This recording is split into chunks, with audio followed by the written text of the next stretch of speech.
tentu kita akan menyediakan bakalan untuk itu. Dia tidak akan kekal di sini. Dia akan meneruskan perjalanan kepada tempat yang lain, tempat yang kekal, tempat tinggal. Manusia dipanggil ke sana, dan mesti sampai ke sana dengan persiapan hidup yang sekarang ini, mengerjakan yang merintahkan Allah, menghentikan apa yang dilarang, yang disampaikan oleh nabi-nabi dengan isyarat, dengan bukti.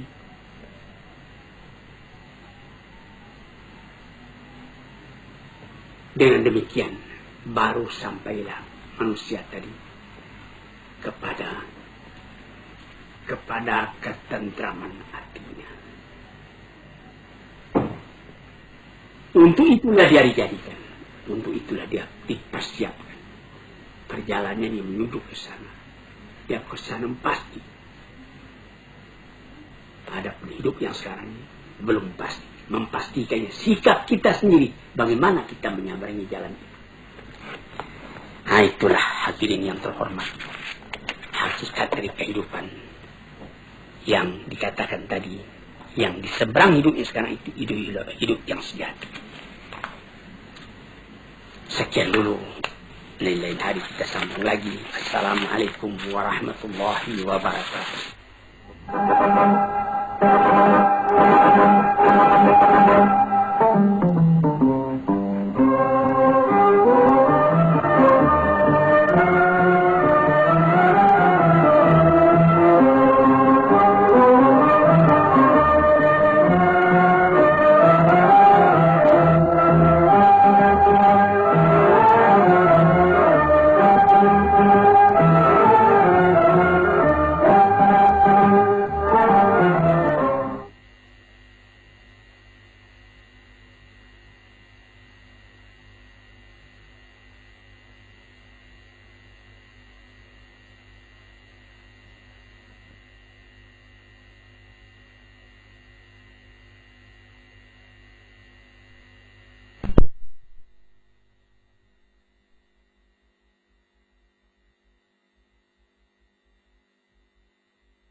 Assalamualaikum warahmatullahi wabarakatuh.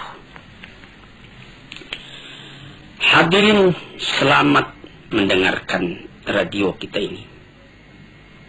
Sekarang kita akan masuk membicarakan lagi tentang martabat kehidupan, bagian yang akhir daripada keterangan tentang hidup itu.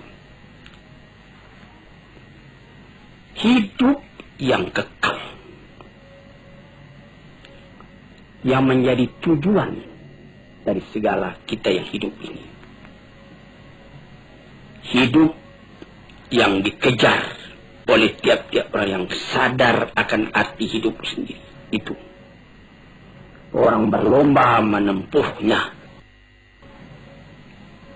Itu ialah hidup sesudah mati.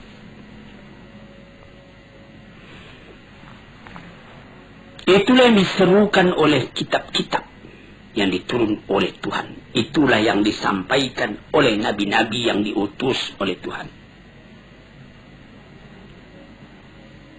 Wa ma hadhil hayatud dunya illa lahu wa la'ib. Kehidupan di dunia ini lain tidak cuma main-main, cuma sanda gurau. Wa inna daral akhirat adalah yal hayawan law kanu ya'lamun. Hidup di akhirat itulah hidup yang sejati kalau sekiranya kita fikirkan dan kita ketahui, direnungkan betul-betul. Hidup yang sekarang ini dibandingkan dengan kehidupan yang kemudian itu adalah seperti hidup sekarang ini seperti tidur saja. Sebagaimana telah kita katakan pada pengajian-pengajian kita yang telah dahulu. Hidup yang sejati, hidup yang akhir. Inna daral akhirat adalah yang hayawan. Hidup yang sejati, kalau kita pikirkan, itulah hidup akhirat. Dengan demikian kita dapat membuat supaya kehidupan yang sekarang ini menjadi kebun. Ad-dunya mazra'atul akhirah. Dunia ini adalah seperti perkebunan untuk mengambil hasilnya di akhirat.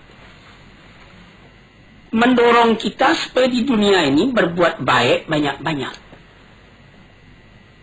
Jadi kehidupan dunia ini sudah menentukan kehidupan akhirat nanti. Kalau di sini yang baik yang kita kerjakan, lepas dari kehidupan ini kita menerima kebahagiaan, kesenangan.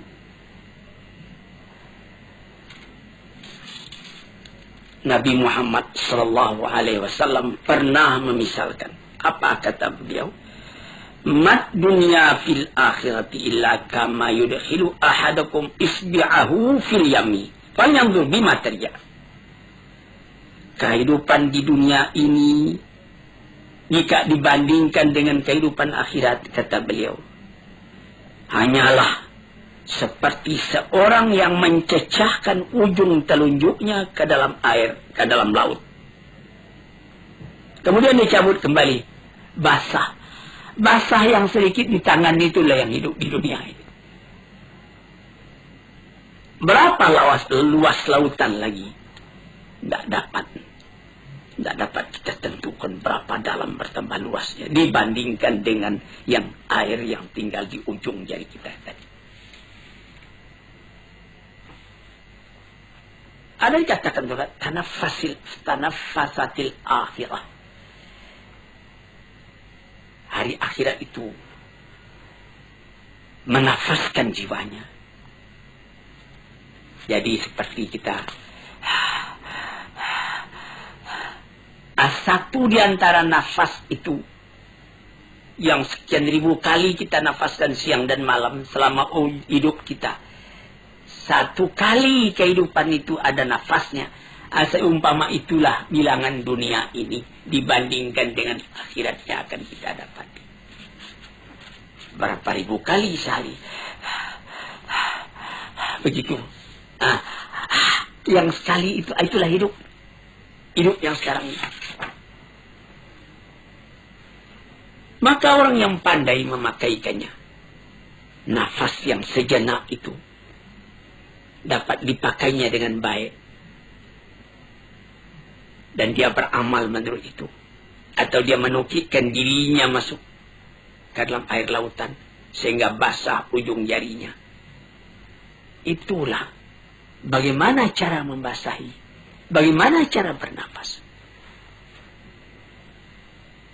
Pikirkanlah apabila kehidupan orang yang beriman, orang yang beramal salih di dunia ini merasa lapang, merasa bahagia, merasa tentram. Apa jadinya kalau sekiranya dia telah lepas daripada penjara dunia ini?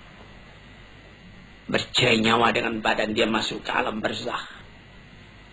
Apa perasaan pada waktu itu? Pada lahirnya kelihatan tubuh dimasukkan ke dalam bumi. Asal tanah pulang ke tanah, air pulang ke air. Tapi yang roh itu terlepas dari ikatannya. Seperti kata Suhrawardi, seorang sufi yang besar, seperti burung di dalam sangkar, dia berkicau, dia ingin keluar. Kemudian sangkar terbuka, burung pun terbang. Sangkar kosong, burung bernyanyi di tempat yang luas. Demikianlah roh apabila keluar dari badan. Setelah mendapat kelapangan di alam barzakh, bagaimana lagi kehadapan di Darun Naim? Di negeri yang indah. Di tempat permakaman yang tidak akan hilang. Apatagi dikatakan bahwa yang jadi inti kebahagiaan di dalam surga Jannatul Naim itu ialah melihat wajah Tuhan. Wujuhu yawma idzin nadhirah. Muka pada waktu itu berseri-seri. Ila rabbiha nadhirah. Karena pada hari itu kita dapat memandang Tuhan Tidak ada kebahagiaan yang lebih tinggi daripada itu.